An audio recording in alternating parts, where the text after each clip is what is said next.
अस्सलाम वालेकुम क्लास। वालेकुम सलाम सर। वालेकुम सलाम।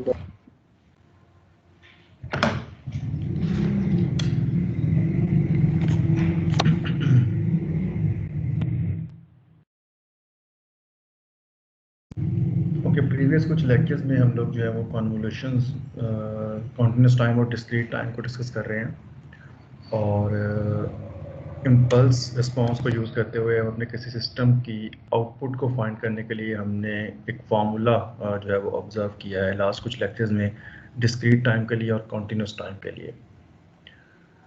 तो आज जो है उसको थोड़ा सा रिव्यू करते हैं और देन हम जो है वो कॉन्वोल्यूशन से नेक्स्ट टॉपिक की तरफ जाते हैं ताकि जो है वो हमारे आउटलाइन भी साथ साथ कंप्लीट होती रहे।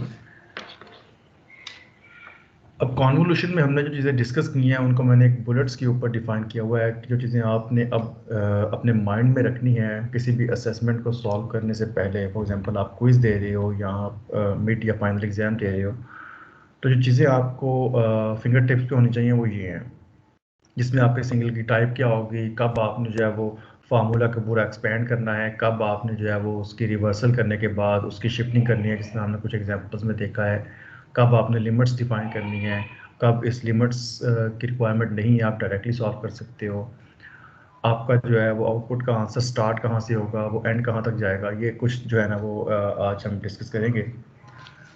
और दैन इसको फिर आपने जो है वो खुद से वेरीफाई करना है कि ये सारी चीज़ें जो हैं वो ट्रू हो रही हैं प्रीवियस एग्जांपल पे या नहीं हो रही। ओके, फर्स्ट ऑफ ऑल हमारे पास जो है थोड़ा सा रिव्यू करते हैं चीज़ें कि हमारे पास चीज़ें अवेलेबल कौन कौन सी होती हैं। जब भी हमें किसी सिस्टम की या किसी सिग्नल की आउटपुट फाइंड करने के लिए कहा जाता है तो हमें कुछ इस तरह की ब्लॉक डायग्राम माइंड में जाती है कि एक जो है वो इनपुट होगी, देन एक ब्लॉक डायग्राम होगी जिसके अंदर कुछ प्रोसेस हो रहा होगा और देन उसकी आउटपुट से हमें जो है अपना सिग्नल y मिल जाएगा। अब y ऑफ n भी हो सकता है और y ऑफ t भी हो सकता है। सिमिलरली यहाँ पे हम x ऑफ n भी अप्लाई कर सकते हैं फॉर डिस्क्रीट टाइम और x ऑफ t हम अप्लाई करेंगे for continuous time.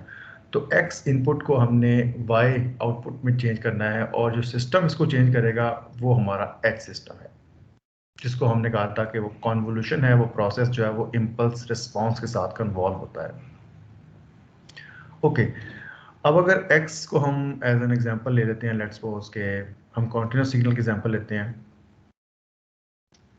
For example from 0 to let's suppose के 1 तक उसकी टर्मिनेशन हो रही है और ये कोई एम्पलीट्यूड a है और यहाँ हम जो है वो कॉन्टिन्यूस सिग्नल ले रहे हैं, दैट मीन्स हमारा एक्सिस जो होगा वो टाइम एक्सिस होगा। सिमिलरली इससे एक आउटपुट जनरेट होगा और इसकी आउटपुट जनरेट करने के लिए हमें h की वैल्यू भी चाहिए। तो h हम जो है वो सपोज करते हैं कि हमारे पास जो h की लिमिट्स हैं, h जो है वो स्टार्ट होता है फॉर एग्जांपल 0 से लेकर सम 6 तक। Again this is your time axis और ये जो ग्राफ का एम्पलीट्यूड है इसको हम लेट्स सपोज के p का नाम दे देते हैं।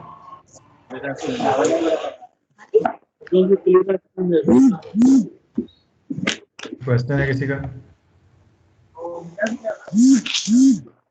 जुबैर अपना जो है वो माइक जो है वो म्यूट करें आप।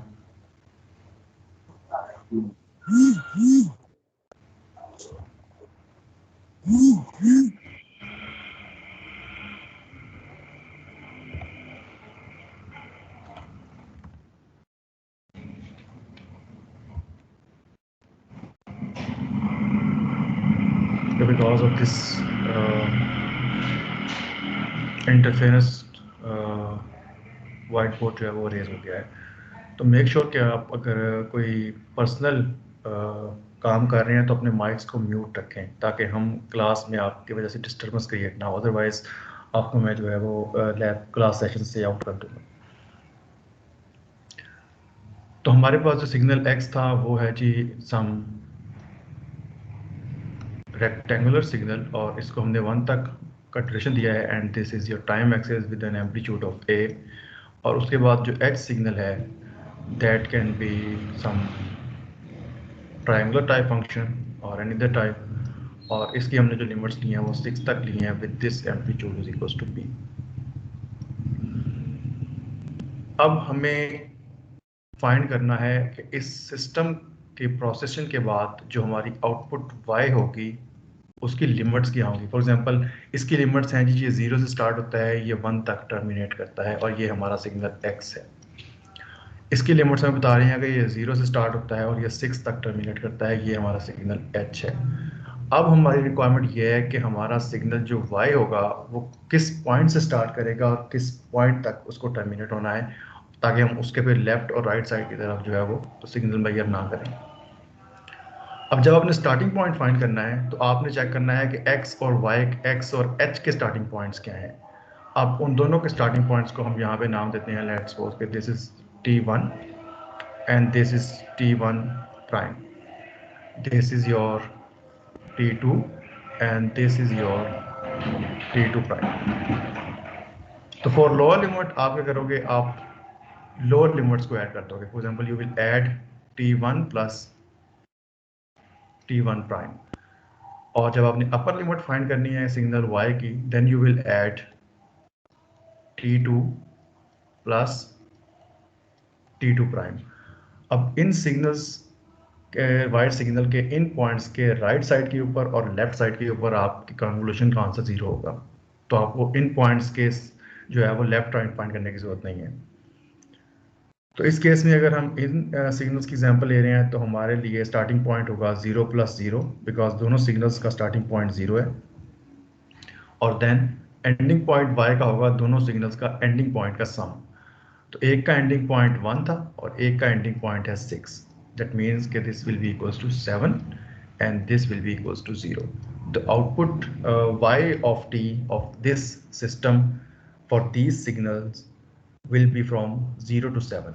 इस पॉइंट में अगर किसी को क्वेश्चन है कि how can we find the limits of the output signal y of t, then he can unmute his mic and ask the question.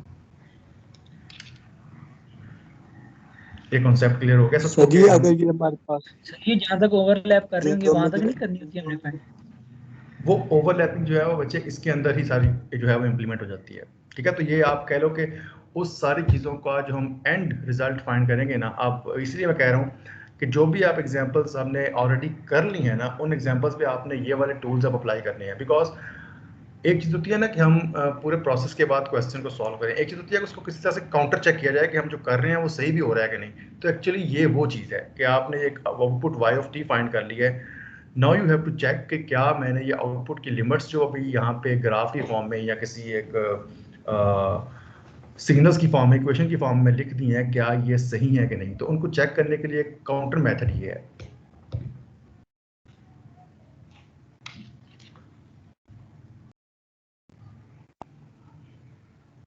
अब इसके अंदर आप different limits from 0 to 1, 1 to 2, 1 to 3 and then for example 2 to 3, then 3 to 4, then इस तरह लेके आप 6 तक इसको एंड करोगे। लेकिन जब आप अपना टोटल y बनाओगे तो y जो है वो 0 से 7 तक बन रहा होगा, और उसके जो है वो लेफ्ट और राइट पे y की वैल्यू 0 होगी।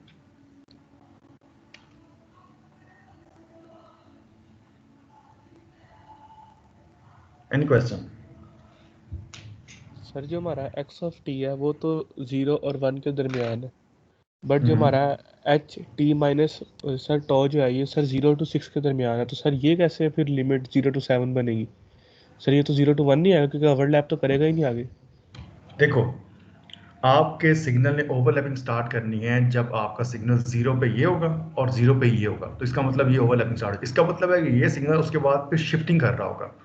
तो शिफ्टिंग करते करते ये सिग्नल कब तक एंड होगा? जब तक आपको ये वाला पॉइंट नहीं मिलता।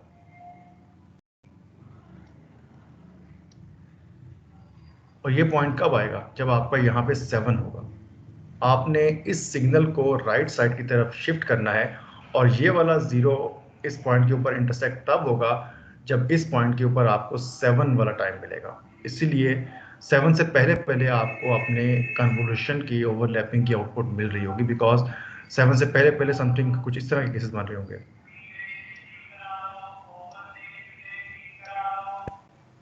ठीक है, तो कुछ ना कुछ पोर्शन आपका ओवरलैप करता रहेगा जब तक आपका सिग्नल जो है वो 0 से 6 के बाद फुली 6 से ऑनवर्ड नहीं चला जाता। इसको एक बार दोबारा से हम जो है वो लेट्स सपोज के इसको हम जो है ना, आप ये काम करो, इसको अपने माइंड में रखो कि जो हमने फाइंड किए हैं, जो हमने कंक्लूड किए हैं चीज़ें, वो क्या हैं। अब जो कंक्लूड किया उनको मैं दोबारा से एक बार रिफ्रेश कर देता हूँ। फर्स्ट इज़ कि आपने जो है वो दोनों लोअर लिमिट्स को ऐड करना है to find the lower limit of your Y signal, and then to find the upper limit of your Y signal you have to add the upper limits of both the signals. ये concept जो है वो अभी अपने mind में रखो, इसकी example करते हैं, देन हमें बेटर पिक्चर क्लियर हो जाएगी। इसको मैं रेज कर रहा हूँ। तो हमारा जो बुलेट नंबर 1 जो था, the starting point of the output y, obviously y signal will be the addition of lower limits of the independent axis. Time axis है या वो n एक्सिस है, उनकी लोअर लिमिट्स की एडिशन जो है वो आपका स्टार्टिंग पॉइंट बताएगी। एंडिंग पॉइंट जो होगा that will be the addition of upper limits, वो h की भी अपर लिमिट होगी और वो x की भी अपर लिमिट होगी, और उन दोनों का एडिशन जो होगा वो आपका y का एंड पॉइंट आपको देगा। अब इस पे एक एग्जांपल करते हैं डिस्क्रीट टाइम से लेकर। अब हमने कन्वोल्यूशन को दो सिग्नल्स की फॉर्म में पढ़ा है। Number 1 is dt discrete time and ct is for continuous time. Discrete time के केसेस में दो केसेस आ सकते हैं। एक केस ये हो सकता है कि आपके पास जो फंक्शन गिवन होगा ना, लेट्स सपोज कि आपके पास एक x ऑफ n गिवन है और उसमें कुछ इस तरह सैंपल्स गिवन है, लाइक समथिंग लाइक दिस, और कोई डिफरेंट एम्पलीट्यूड्स हैं, नेगेटिव साइड भी जा सकते हैं, लेकिन every sample has constant value. Let's suppose कि we are saying this is 1 1 1, this is again 1 and this is 0.5। अगर इस तरह का सैंपल है या इस तरह का सिग्नल है तो ये केस नंबर 1 है। और अगर सिग्नल आपको कुछ इस फॉर्म का मिलता है कि योर x ऑफ n या h of n is equals to some exponential function जिसकी वैल्यूज जो है वो इस तरह से डिके कर रही हैं, यू आर सेइंग कि this is some exponential of n, जिसमें वेरिएबल्स इन्वॉल्व हो जाएंगे, एन की हर वैल्यू जो है वो एक डिफरेंट वैल्यू बना रही होगी। तो अगर केस नंबर 1 है तो आपने क्वेश्चन कैसे सॉल्व करना है, और अगर केस नंबर 2 है तो आपने क्वेश्चन कैसे सॉल्व करना है। पहले मुझे ये बताओ कि ये दोनों केसेस में जो मैं डिस्टिंग्विश कर रहा हूँ, ये पता लग गया कि केस नंबर 1 कौन से वाले को कहना है और केस नंबर 2 कौन से वाले को कहना है आपने? Yes sir. Yes sir. मैं फिर से रिपीट कर जी देता हूँ, सर। ये जो है ना थोड़ा सा अंडरस्टैंड सो कीजिएगा क्योंकि ये इंपॉर्टेंट है। केस नंबर 1 वो है जहां पे आपको फंक्शन की कांस्टेंट वैल्यूज गिवन है। कांस्टेंट वैल्यूज का मतलब है n इज इक्वल टू 1 के ऊपर 2, और वो हमेशा 2 ही रहेगा, ठीक है, वो किसी वेरिएबल के ऊपर डिपेंड नहीं कर रहा। लेकिन अगर मैं कहूं कि n इज इक्वल टू 1 के ऊपर the value is alpha raise to power n, या overall function is alpha raise to power n, तो अगर इस तरह का alpha raise to power n है जहां पे वेरिएबल्स की सम पॉलिनोमियल्स टाइप चीजें इन्वॉल्व हैं, तो वहां पे आपका केस नंबर 2 है जहां वेरिएबल से डील करना है, जहां n की हर डिफरेंट वैल्यू के लिए you are getting different values for the output. और अगर कांस्टेंट लाइंस हैं like unit step function, like impulse functions, तो आपके लिए केस नंबर 1 है। Let's go back to slides. अब केस नंबर 1 में क्या हो सकता है, जिस तरह ये फर्स्ट एक कांस्टेंट फंक्शन की मैंने एग्जांपल दिया है, where x of n is equal to sum impulse of n plus 2 impulse of n minus 1, या h ऑफ n की एग्जांपल हो सकती है कि impulse of n plus 1 plus 3 impulse of n plus 2 impulse of n minus 1। ये example है constant values की। Constant values में आपने करना ये है कि जस्ट आपने फार्मूला को एक्सपेंड कर देना है। कैसे एक्सपेंड करना है उसको वापस हम चेक करते हैं। और जब आपके पास कांस्टेंट या वेरिएबल्स इन्वॉल्व होंगे किसी भी इक्वेशन या ग्राफ के फॉर्म के अंदर, then you have to do all the techniques जो हमने लास्ट में पढ़ी थी। you have to reverse the h and then shift the h for different limits, and similar case है आपका continuous टाइम के लिए। इन दोनों केसेस में आपने वो सारे स्टेप्स करने हैं। First of all you will do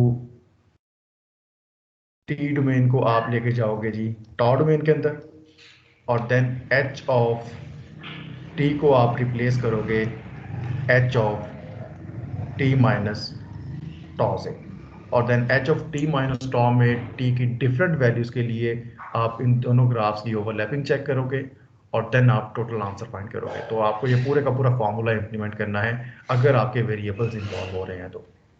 ये कोई क्वेश्चन है? Excuse me sir. Yes sir. Yes, one by one. Sir ji sir 2.7 example हमने लास्ट टाइम की थी सर। उसके अंदर जब हम वाई फाइंड कर रहे थे सर थोड़ी सी डिफिकल्टी आ रही थी। तो सर एक जगह मैंने देखा है कि जैसे हमारा फॉर्मूला में आता है वाई निकालने के लिए X of T tau into H of T minus tau, हम ऐसे करते हैं। तो सर हम ऐसे भी कर सकते हैं h of tau into x of T minus tau sir. बिल्कुल आप कर सकते हैं। ये जी हमारा सर जो है वो आज उसको, का टॉपिक है। जी सर उसके साथ जो है ना क्वेश्चन बहुत इजी हो गया था सर 2.7 जो है ना। अभी हमने जो है ना वो जस्ट ये किया है कि फार्मूला को एक जो है वो डिफाइन किया और उस फार्मूला से हमने डिफरेंट कॉन्वोल्यूशंस परफॉर्म की हैं। अब उस फार्मूला में हम ईज फाइंड करने के लिए कुछ प्रॉपर्टीज पढ़ेंगे। अब एक्चुअली वो ही स्टार्ट कर रहे हैं कि हम जो है वो किस तरह से ईज की तरफ जाएंगे, बिकॉज हर एक चीज़ के लिए reversal and then shifting is जो है वो लिटिल बिट कॉम्प्लेक्स। तो आपको भी डिफरेंट प्रॉपर्टीज का भी पता होना चाहिए कि कौन सी प्रॉपर्टी जो है मैं यूज़ करूँ ताकि ये क्वेश्चन जो है या जो ये प्रॉब्लम है न्यूमेरिकल है सिंप्लीफाई की तरफ चला जाए। तो वो चीज़ें हम जो है वो आज देखेंगे, उसको ज़रा आप होल्ड कर लो। तो ये तो थी हमारे वेरिएबल्स की फॉर्म में you have to do all the math. अब excuse me sir. Constant, yes sir जो हमने लिमिट्स अप्लाई करनी है वो हम कांस्टेंट में करेंगे या वेरिएबल में? वो जो मैंने आपको स्टार्टिंग पॉइंट और एंडिंग पॉइंट की लिमिट्स बताई हैं वो सबके ऊपर इंप्लीमेंटेड है। ठीक है, वो आप कॉन्टिन्यूस टाइम के अंदर भी आप वही वाला टेक्निक यूज करोगे, लोअर को ऐड कर दो अपर को ऐड कर दो, और आप डिस्क्रीट टाइम के लिए भी वही वाला काम करोगे, आप सर लोअर जो को ऐड कर दो। समेशन और इंटीग्रेशन की लिमिट्स होती हैं वो वाली। समेशन और इंटीग्रेशन की लिमिट्स जो हैं वो आप अगर वेरिएबल्स वाला ये फार्मूला या वेरिएबल्स वाला आप न्यूमेरिकल परफॉर्म कर रहे हो, जो कि मेरा इस बुलेट के ऊपर पॉइंट नंबर 2 है। एक तो ना कांस्टेंट फंक्शंस, एक है वेरिएबल फंक्शंस। तो वेरिएबल फंक्शन में आपने सबसे पहले देखना है कि एक्स की लिमिट्स क्या हैं, जिसमें आपने नॉर्मल जिसको आपने लिया हुआ, एक तो आपने शिफ्ट कर दिया है ना सिग्नल, एक आपने नॉर्मल सिग्नल लिया हुआ है। जो नॉर्मल सिग्नल है पहले उसकी लिमिट्स देखो क्या थी। लाइक हमने जो है वो लास्ट एग्जांपल की जो की है उधर ही जाते हैं। अब यहाँ पे हमें बताया कि हमारी जो लिमिट है ना एक्स की वो 0 से t है।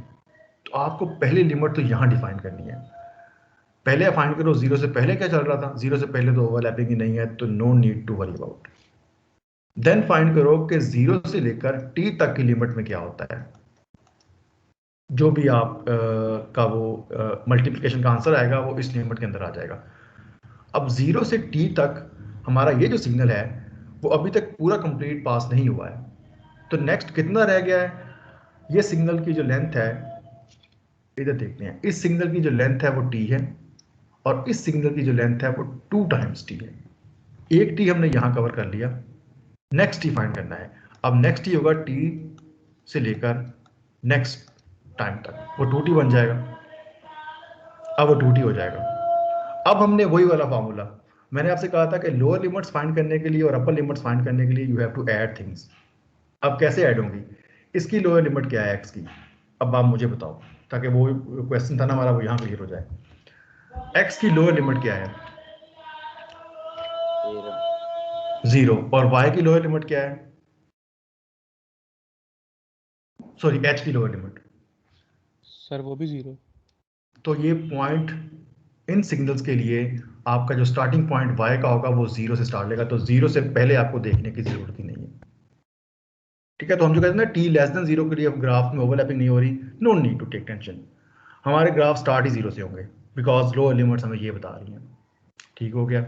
नेक्स्ट पॉइंट, नेक्स्ट हमें एंड देखना है कहाँ भी होगा, तो नेक्स्ट एंड होगा जी t + 2t तक, बिकॉज दोनों की अपर लिमिट्स में एक t है और एक 2t है। दैट मीन्स कि हमारा जो y का ग्राफ होगा वो 3t तक जा सकता है। तो 3t तक आपको लिमिट्स देके जानी है। तो आपने लिमिट्स ब्रेक कैसे करनी है, 0 से t आपका पहला x क्लियर हो गया, उसके बाद 0 से t से 2t आपका जो है वो दूसरा पॉइंट क्लियर हो गया आपका सिग्नल में जो रिमेनिंग था। अब कितना पार्ट रह गया, 3t तक जाना है, तो आप 2t से 3t तक नेक्स्ट लिमिट लोगे एंड 3t से ऑनवर्ड सिग्नल में फिर से 0 आ जाएगा। और यू कैन चेक हियर आपका जो y ग्राफ बना है that is exactly starting from 0 and that is exactly ending eight 3t। तो ये चीजें आप पहले से आप प्रिडिक्ट कर सकते हो, ठीक है। तो लिमिट्स जो आप डिफाइन कर रहे हो उसमें आपको कुछ ईज हो जाएगा। तो आपने स्टार्टिंग फाइंड कर लिया, एंडिंग फाइंड कर लिया, इसका मतलब है आपको अपने y का स्टार्ट पॉइंट और एंड पॉइंट अब पता होना चाहिए क्या है। उस स्टार्ट पॉइंट और एंड पॉइंट के बिटवीन आपने फिर लिमिट 0 से t से 2t एंड 2t से 3t तक फाइंड करनी है। This is how it will work now, ठीक है। इसमें आपके एरर के चांसेस जो है ना वो काफ़ी लेस जो है वो उसकी प्रोबेबिलिटी हो जाएगी।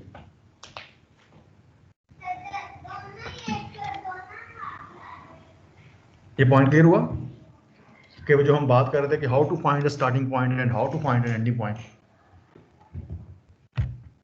Yes sir clear. चलें, दैट्स गुड। अब पहले दो बुलेट्स हमारी क्लियर हैं। फार्मूला को कब हमने रिवर्स करके शिफ्ट करना है, कब हमने जो है वो जस्ट सिग्नल को एक्सपैंड करना। अब ये जो मैंने x of n is equal to impulse plus 2 impulse and then h is equal to impulse plus 3 impulse plus 2 impulse, इसको हम ग्राफ्स की फॉर्म में कन्वर्ट करते हैं। ये ग्राफ्स की फॉर्म में भी छोड़ो, हमें अब इतना आइडिया है कि इस x जो है उस पे सिग्नल किस पॉइंट से स्टार्ट हो रहा है।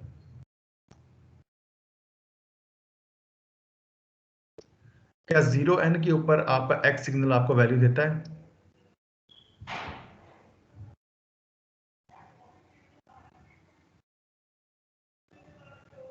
ओके, दैट मीन्स इसको हमें करना पड़ेगा x ऑफ n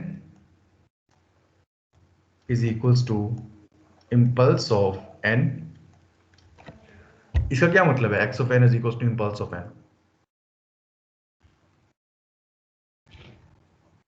इसका मतलब है कि आपने एक सिग्नल डिफाइन किया है। एक सिंपल इम्पल्स फंक्शन, एक सिंपल इम्पल्स फंक्शन। गुड, तो इतना तो हम सबको आइडिया है। इम्पल्स डिफाइन कहाँ पे होगा? 0 के ऊपर, n इज इक्वल्स टू 0 के ऊपर। ये है जी आपका इम्पल्स, ठीक है। जिसको मैंने ब्लैक पॉइंटर के साथ जो है वो हाईलाइट कर दिया है। अच्छा, इसके अंदर मैं अगर ऐड कर दूं एक number plus impulse of n minus 1 या 2 इम्पल्स ऑफ n माइनस 1, ये कहां पे प्लॉट होगा? सर राइट साइड पे सर 1 वहाँ पे पे मैग्नीट्यूड 2 के साथ। मैग्नीट्यूड 2 हो जाएगी। इसमें दो काम हो गए हैं। एक तो आपने सिग्नल को एम्पलीफाई कर दिया है 2 के साथ, ये 0 है हमारा n एक्सिस के ऊपर, और n एक्सिस के ऊपर हमने इम्पल्स को शिफ्ट करना है -1 पे। इट मींस ये जो सिग्नल है ये राइट की तरफ शिफ्ट होगा और ये यहां आ जाएगा सर राइट की तरफ शिफ्ट 1 कर की देंगे। तरफ, 1 पे। और इसका जो एम्पलीट्यूड होगा that will be 2। This is how you can draw these impulse signals. तो इसके अंदर जितनी मर्जी एडिशन करते जाओ आप, सिग्नल प्लॉट हो जाएंगे। इसी की एक एग्जांपल हम h की फॉर्म में भी लेते हैं। लेट्स सपोज कि your h of n is equals to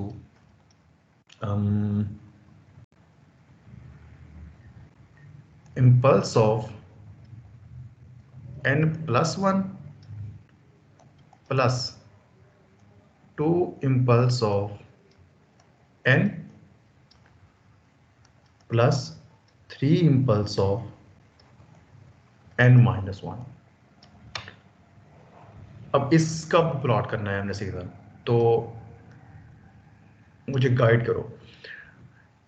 first signal कहाँ प्लॉट होगा? n plus 1 वाला -1 पे सर। नेगेटिव 1 पे, ठीक है। तो इतना हम सबको अब आइडिया है। +1 अगर इधर है तो इसका मतलब सिग्नल उस साइड पे फिर नेगेटिव साइड पे जाएगा।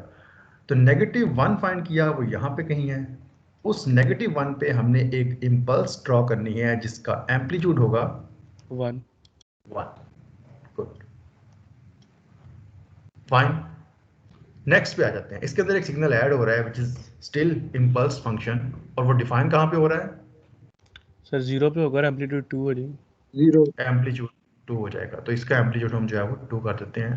ये मेरा ड्राइंग थोड़ी सी जो है वो मैसी हो रही है। ये 2 हो जाएगा और इस पे n की वैल्यू जो है वो 0 है and this is our n axis. Next signal कहाँ प्लॉट होगा? सर 3 पे होगा, 1 1 पे पे सर, होगा और मैग्नीट्यूड 1 अब पे हम एम्पलीट्यूड 3। 1 पे प्लॉट करेंगे और एम्पलीट्यूड होगा हमारा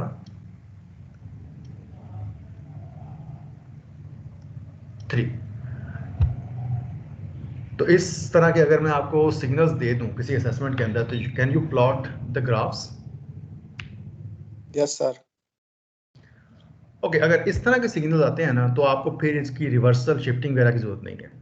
अब इसको कैसे सॉल्व कर सकते हो? हम दो मेथड्स देखेंगे। पहला मेथड ये है कि हम फार्मूला की हेल्प लेंगे। दूसरा मेथड ये है कि कुछ जो है वो टूल्स आपको मिल जाते हैं जिससे आप उसको डायरेक्टली सॉल्व कर सकते हो। वो भी हम बाद में देखेंगे और उसके बाद हम जो है वो कन्वोल्यूशन को एंड कर देंगे। तो पहला मेथड ये है कि हमारे पास एक फार्मूला था और फार्मूला ये था कि योर y ऑफ n, उसको हम फाइंड कर सकते हैं using this summation sign where k is equals to minus infinity से पॉजिटिव इन्फिनिटी। ऑब्वियसली ये k की लिमिट्स है। सिग्नल x k डोमेन के अंदर and signal h n minus k domain के अंदर। ये फार्मूला हम ऑलरेडी डिस्कस कर चुके हैं, ऐसे ही है। Yes sir. अब इसको मुझे देख के बताओ कि x जो है वो कहाँ कहाँ पे डिफाइन है। और पहले तो हम उससे पहले ये फाइंड करते हैं कि स्टार्टिंग पॉइंट क्या होगा। वो आप मुझे बताओ, जो सिग्नल y बनेगा उसका स्टार्टिंग पॉइंट क्या होगा? -1। -1, गुड। और इसका एंडिंग पॉइंट क्या होगा? 2 सर। 2 1 कैसे होगा? 1 कैसे होगा? सर 2 आपने दोनों के अपर को ऐड करना है, ठीक है? तो डोंट फॉरगेट, आपने ऐड करना है।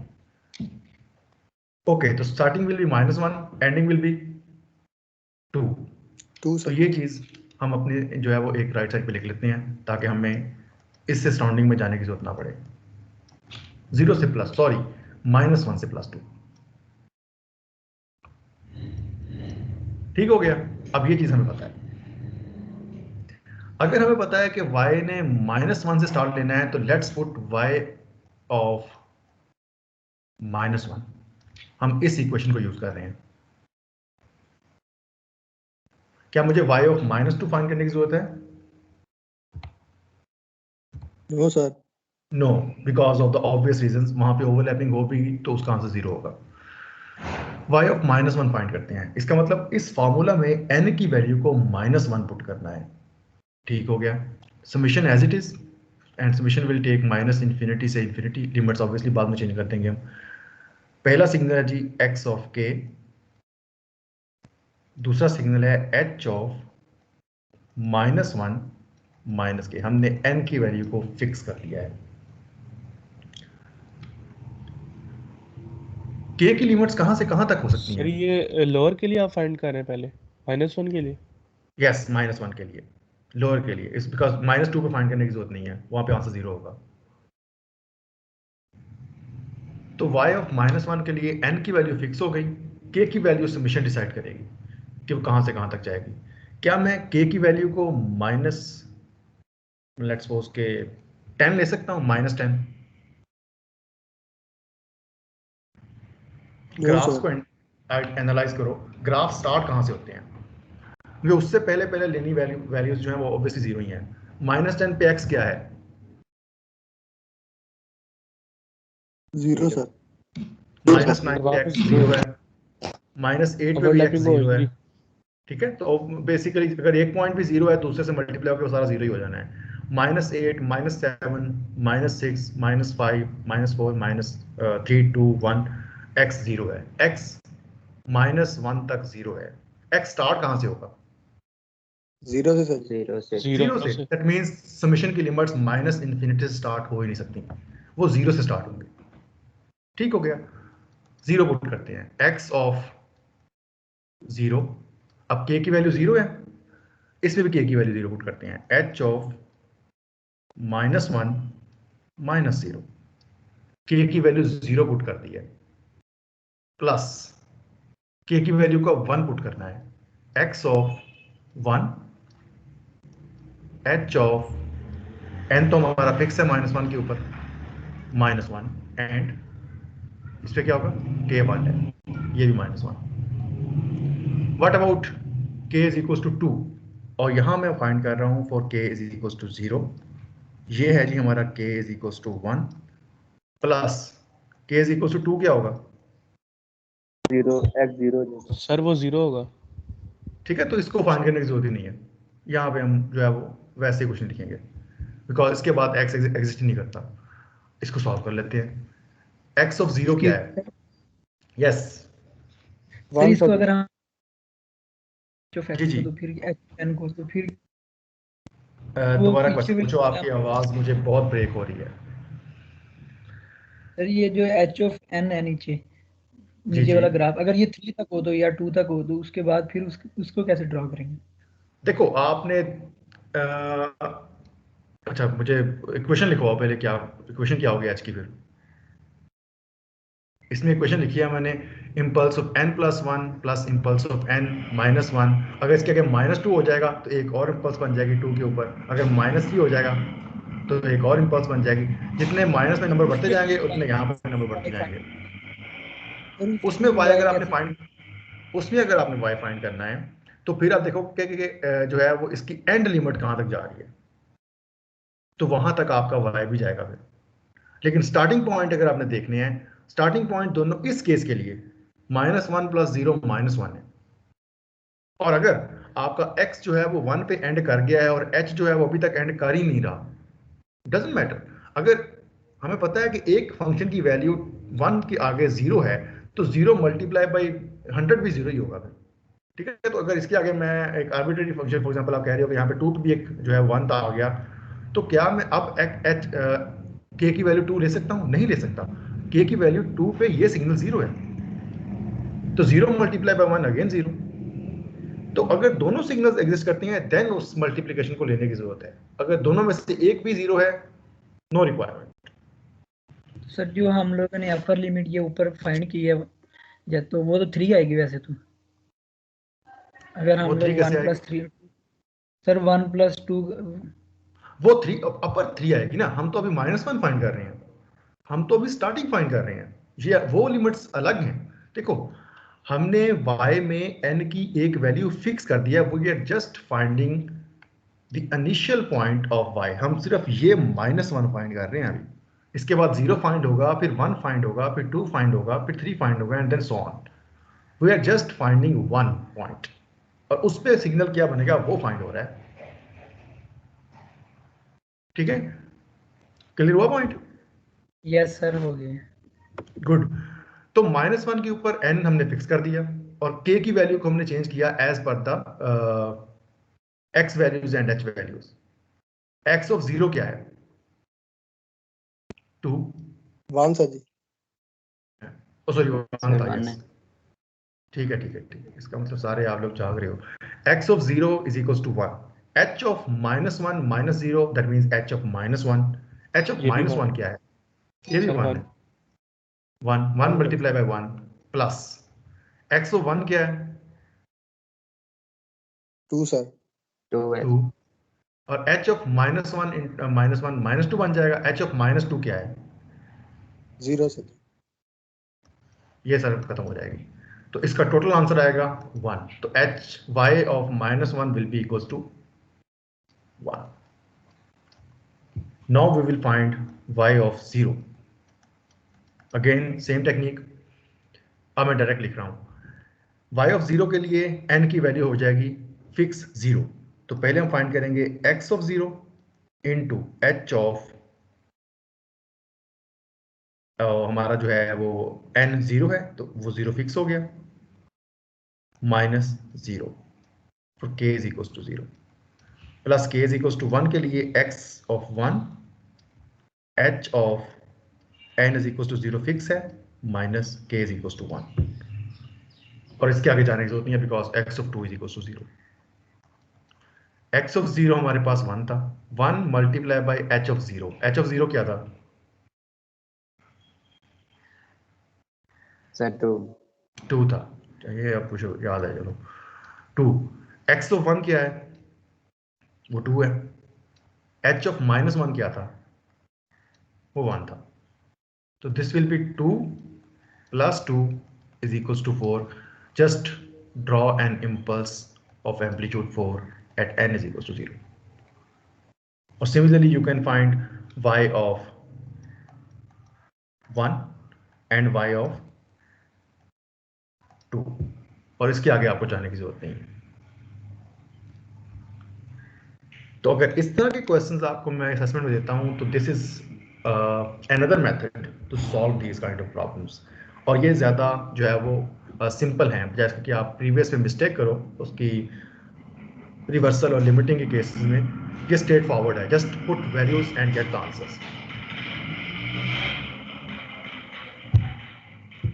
इस एक्सपेंशन में किसी को प्रॉब्लम है तो बताओ। No sir. ओके, अब इसको एक और मेथड से करते हैं।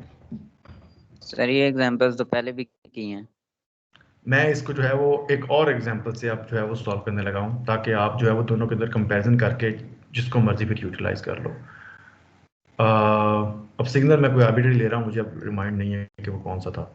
Impulse of n plus 2 impulse of n minus 1, then h of n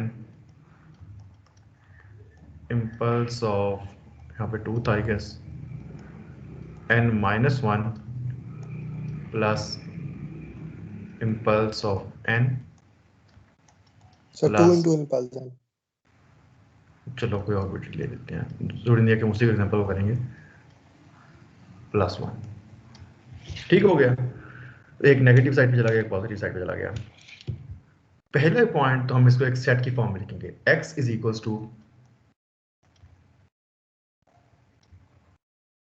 1, 2, और उसको हम हाईलाइट कर लेते हैं, जरा उसको अंडरलाइन कर लेते हैं, जो सिग्नल 0 के ऊपर था। 0 के बाद ऑब्वियसली 1 आएगा और 0 से पहले सिग्नल नहीं है।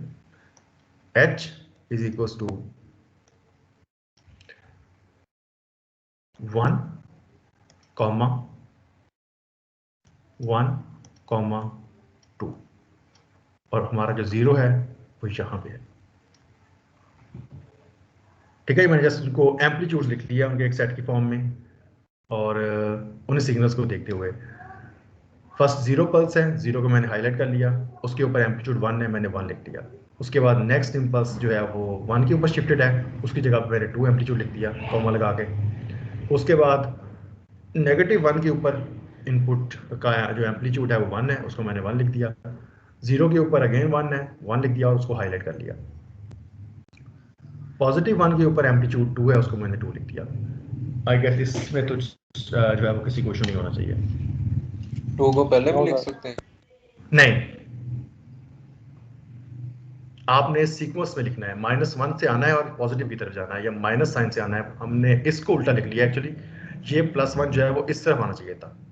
ठीक है, बिकॉज +1 का मतलब है ये सिग्नल नेगेटिव है, this is at -1 and this is at +1 and this is at 0।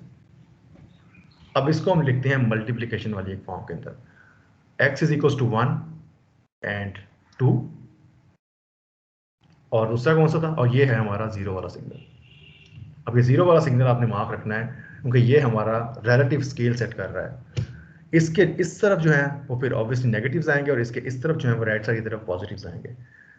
x signal जो है वो नेगेटिव में एक 1 है, इसका मतलब वो थोड़ा सा नेगेटिव साइड की तरफ जाएगा, लेफ्ट साइड की तरफ। उसके बाद 0 के नीचे 0 वाला सिग्नल आएगा 1, और देन यहाँ पे क्या आएगा 2। ठीक है, तो x सिग्नल 1, 2 था, ये सिग्नल 1, 1, 2 था। इसकी करनी है मल्टीप्लीकेशन। पहले हम इस 1 को देखेंगे, सबसे जो है वो आपका लेफ्ट वाला। इस 1 को x के हर एलिमेंट से मल्टीप्लाई करवाओ। 1 into 1 is 1, 1 into 2 is 2। First time जो है वो इस 1 के साथ मल्टीप्लाई होगा, सेकंड जो है वो इस 2 के साथ मल्टीप्लाई होगा। उसके बाद नेक्स्ट जो एलिमेंट होगा वो ये है, सेकंड एलिमेंट। अब इसको भी ऊपर वाले दोनों के साथ मल्टीप्लाई करवाओ, this will B 1 and again 2। तो सीक्वेंस आपने साथ साथ जो है वो मैटर करते जाना है। अब जो है वो ये वाला सिग्नल रह गया, इस सिग्नल को आपने दोनों से मल्टीप्लाई करवाना है, this will be 2 and this will be 2 times 2 is 4। और इन पोजीशंस को आपने यूज नहीं करना, जिस तरह आप नॉर्मल मल्टीप्लिकेशन भी करते हो। इनको नॉर्मली ऐड कर दो. This will B 1, this will B 3, this will B 4 and this will B 4. This is your y of n and this is your 0 point. और इसको अगर प्लॉट करना चाहते हो या लिखना चाहते हो, y of n will be equals to 1, 3, 4, 4 and this is your 0. Any question? So this is another way to quickly solve the question. Sir ये मैग्नीट्यूड है? ये आपके मैग्नीट्यूड हैं, ये आपके एम्पलीट्यूड्स हैं. यस. तो अगर आपने इस y of n से आप इक्वेशन लिखनी है तो इक्वेशन बनेगी y of n is equals to, obviously हमें एम्पलीट्यूड से चाहिए. पहला सिग्नल जो है वो 0 के जो है वो लेफ्ट साइड तरफ आ रहा है, इसका मतलब ये -1 होगा. This is with amplitude 1 of impulse n + 1. Then amplitude 3 है, 3 इम्पल्स एट 0, इसको हम सिंपल n लिखते हैं. Then 4 impulse of n - 1 and then 4 impulse of n - 2. So this is all. This will work. Signal जो है वो 0 से -1 से स्टार्ट लेंगे और एंड करेंगे जाके 2 के ऊपर. एग्जैक्टली वही लिमिट्स जो हमने पहले डिफाइन की हुई थी. सर पेपर में अगर हम इस मेथड से सॉल्व कर दें आपको तो कोई मसला तो नहीं ना? अगर तो मैं आपको जो है वो बाउंड नहीं करता और मैं जस्ट ये डिमांड कर रहा हूँ कि find the answer of this signals using x signal, then you can use any method. Sir but वैसे अगर मैं आपको बाउंड कर रहा हूँ, और लेकिन ये एक और पॉइंट भी है, ये मेथड सिर्फ उस केस में एप्लीकेबल है जब आपके सिग्नल्स में कॉन्स्टेंट्स इन्वॉल्व हैं in the form of impulses. लेकिन अगर आपके सिग्नल्स के अंदर वेरिएबल्स इन्वॉल्व हो जाएंगे, then you can not decide कि यहाँ पे अब क्या बन रहा है, बिकॉज वहाँ पे फिर कॉन्स्टेंट्स मल्टीप्लाई नहीं हो रहे होंगे, वहाँ पे वेरिएबल्स मल्टीप्लाई हो रहे होंगे. तो वहाँ पे फिर आपको वही वाला जो है वो अपना फार्मूला ही इंप्लीमेंट करना है.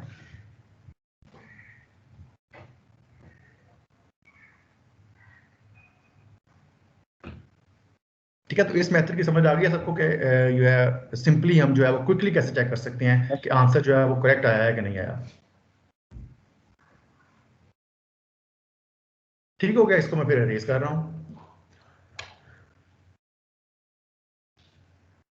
और ये जो पॉइंट्स अब मैंने आपको बता दिए हैं कि स्टार्टिंग कैसे फाइंड करनी है, एंडिंग कैसे फाइंड करनी है, क्विकली लिमिट्स जो है वो कैसे फाइंड आउट हो जाएंगी इससे, और देन जो है वो आपका कांस्टेंट फंक्शंस के 2 मेथड्स कौन से हो सकते हैं सॉल्व करने के लिए. एक तो जो है वो हम मल्टीप्लिकेशन मेथड यूज़ करेंगे, एक हम उसको एक्सपेंड करके यूज़ कर लेंगे.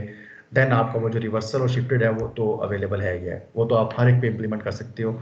लेकिन हमने जो है वो ईज़ की तरफ जाना है. जो सिंपल वे से हो सकता है उसको सिंपल वे से करो, और जो है जिसमें आपको विदाउट रिवर्सल एंड शिफ्टिंग जो पॉसिबल नहीं होगा उसको फिर हम उससे रिवर्स और शिफ्ट करके ही करेंगे.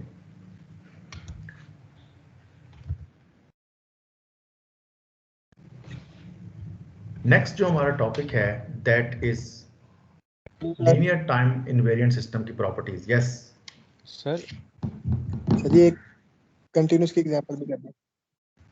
कंटिन्यूस ऑब्वियसली कंटिन्यूस इस केस में नहीं हो सकता. मैंने इसलिए कंटिन्यूस के नीचे आपको मेंशन किया हुआ है कि you have to use reverse and shifted.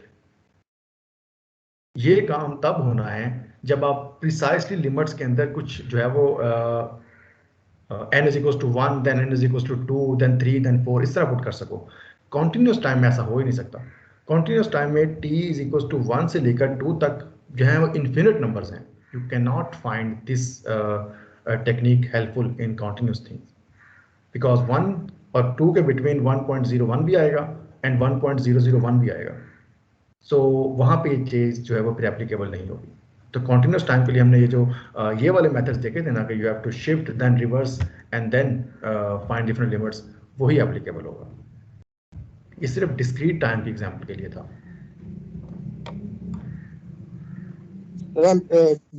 Continuous के लिए हमें वो फार्मूला यूज करना पड़ेगा इंटीग्रेशन वाला. एग्जैक्टली आपको वो फार्मूला ही यूज करना पड़ेगा जिसमें आप h of t minus tau find करोगे, देन t की लिमिट्स के लिए उस ग्राफ को आप जो है वो उसके अंदर से पास करवाओगे.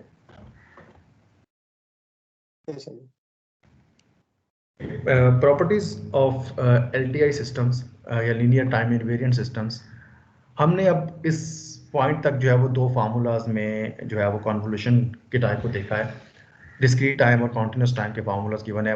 एक फार्मूला में समेशन इन्वॉल्व है and the other one is with the integration, और ये उसके सिंबल्स हैं। हम उसको स्टेरिक की फॉर्म में भी जो है वो रिप्रेजेंट कर सकते हैं। यस सर 10 to 15 मिनट्स रह गए, क्लियर हो जाएगा टॉपिक इतने टाइम में? ये हमारी जस्ट प्रॉपर्टीज हैं। आपने कम्यूटेटिव प्रॉपर्टीज पढ़ी हैं? Yes sir. ये वही है। तो ये टेंशन आप ना लोग के जो क्या चीज़ कवर होने वाली है वो टेंशन ले रही है। मुझे पता है कि आप लोग जो क्या चीज़ें कवर कर सकते हो। सर टाइम थोड़ा हो ना, फिर जल्दी करते हैं, इस वजह से कह रहा था कि नहीं मैं जल्दी नहीं करूँगा, डोंट वरी। अगर मैंने जल्दी करना होता तो ये जो टॉपिक्स आपको पूरे घंटे में मैंने बताया, ये आपको मैं 15 मिनट बता सकता था। कम्यूटेटिव प्रॉपर्टी जो है सिंपल, हमने डीएलडी के अंदर भी इसको डिस्कस किया है, आपने डिफरेंट मैथ के कोर्सेज में भी इसको पढ़ा है। x + y = y + x। और कॉन्वोल्यूशन में क्या होगी? कॉन्वोल्यूशन में हम लिखेंगे x और h का स्टेरिक इक्वल होगा h और x के स्टेरिक के। आप इन दोनों की पोजीशंस को चेंज कर सकते हो।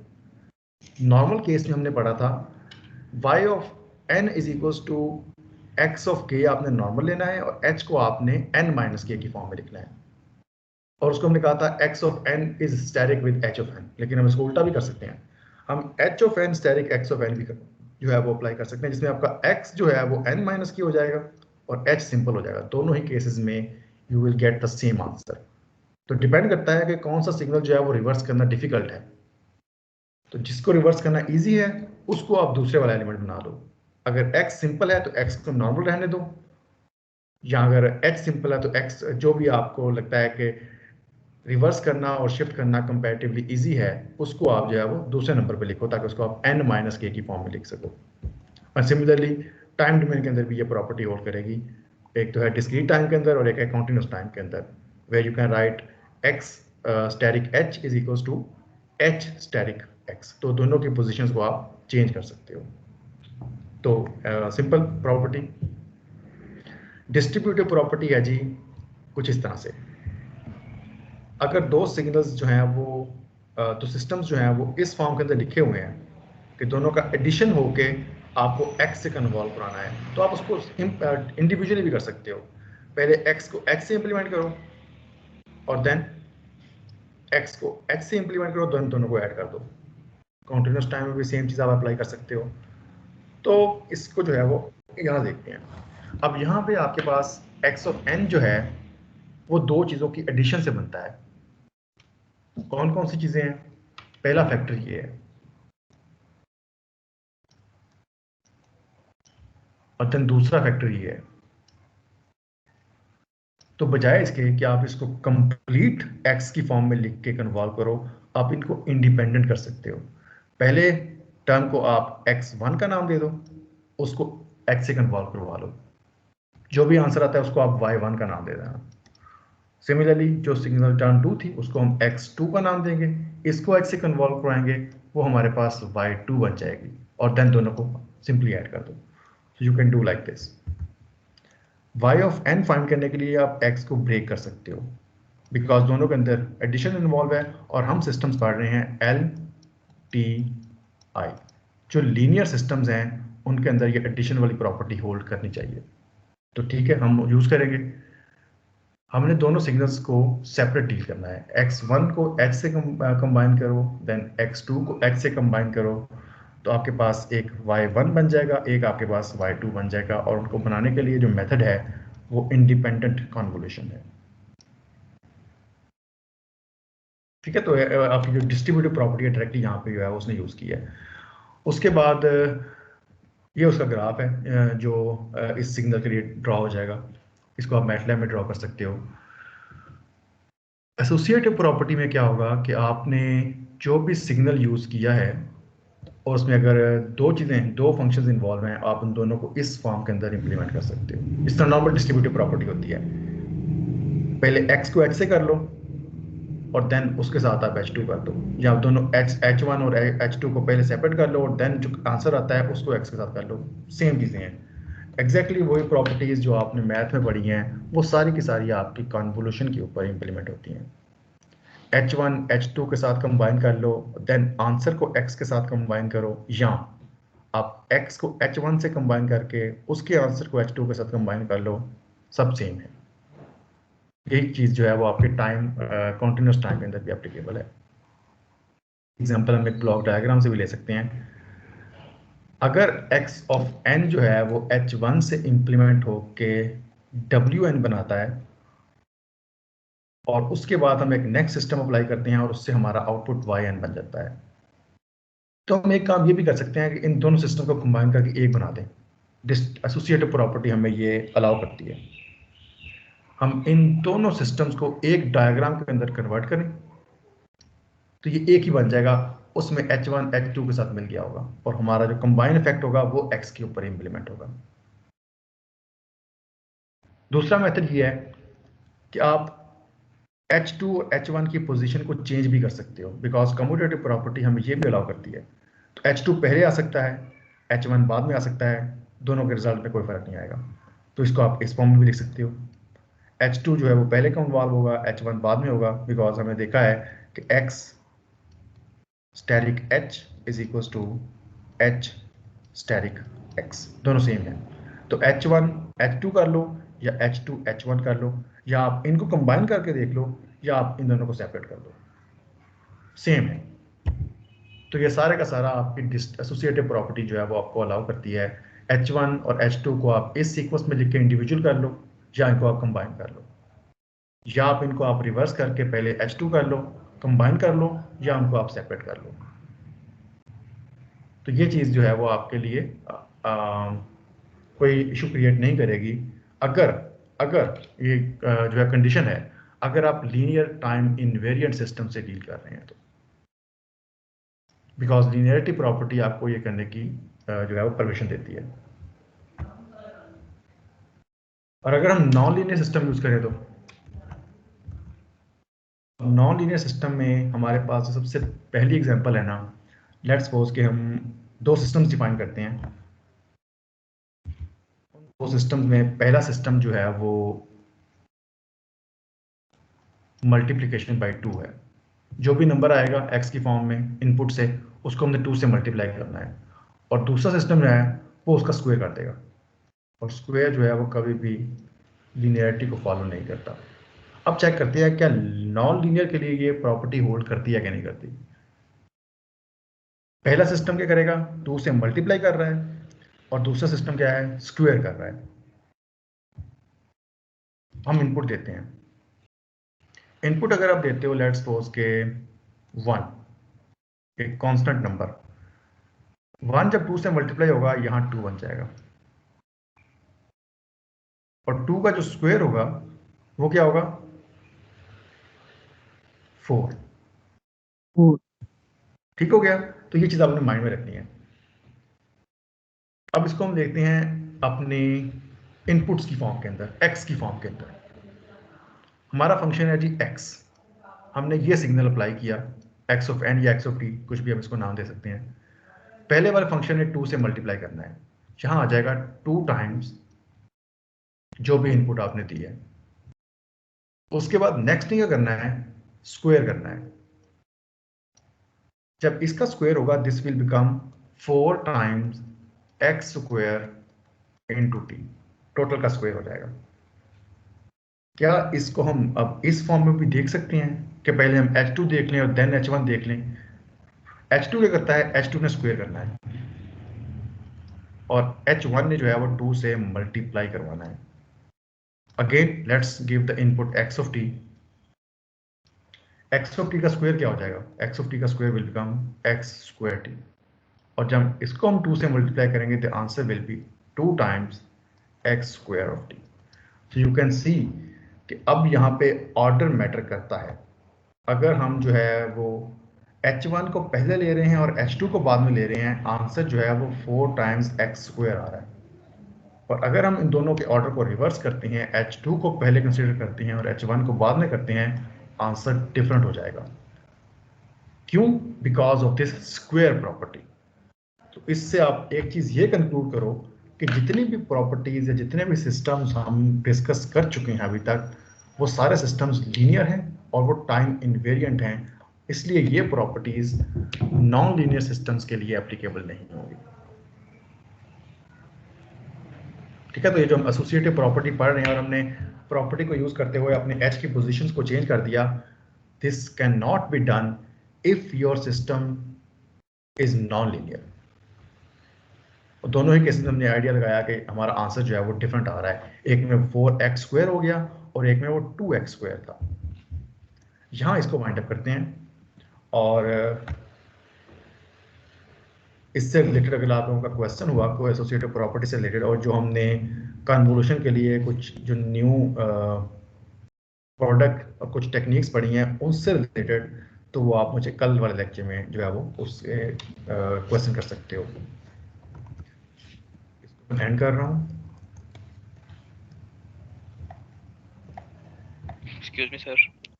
यस सर मैंने ना मीटिंग थोड़ा लेट ज्वाइन की थी 11:07 पे। सर अगर आपने अटेंडेंस उससे पहले डाउनलोड कर लिया तो काइंडली मेरी मार्क कर दें।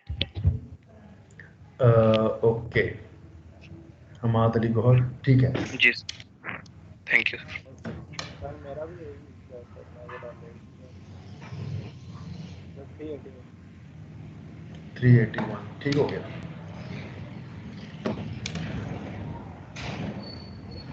ओके क्लास, अगर आपने मीटिंग ज्वाइन किया हुआ है ना बच्चों, तो मुझे आप लोगों का वो टाइम का स्पैन जो है ना वो MS टीम से आइडिया हो जाता है। सो अगर आप लोग जो हैं वो ज्वाइन कर चुके हैं और लाइक फॉर एग्जांपल आपने कोई 30 मिनट्स का लेक्चर ले लिया है, I will mark attendance for all of you. But अगर आप जो है वो लास्ट 5 मिनट पहले आपने ज्वाइन किया है, दैट मीन्स आपने कुछ भी जो है वो उसमें फिर कवर अप नहीं किया होगा, तो फिर मैं आपकी एब्सेंट ही मार्क करूँगा। ठीक है, तो अगर आप जो है वो आपको लगता है कि आपने एक सफिशिएंट टाइम दिया है इस लेक्चर को, then you are automatically present, otherwise आप ऑटोमेटिकली फिर एब्सेंट हो, बिकॉज MS टीम्स के ऊपर आपकी ज्वाइनिंग टाइमिंग और आपकी जो है वो लीविंग टाइम सब आ रहा होता है। Let's end the recording.